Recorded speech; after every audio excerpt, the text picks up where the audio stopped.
My name is Allison Altvater, and I am the Social Studies Academic Department Chair here at Laurel Springs. My name is Shawn Bailey. I'm the English Academic Department Chair at Laurel Springs School, and we have some amazing things planned this year.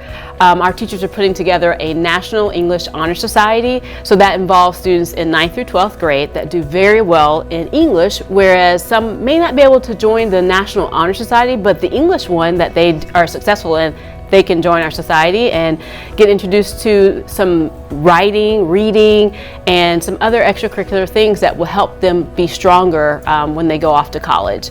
We're also doing an ELA Society as well for our 6th through 8th graders, and we are excited about that.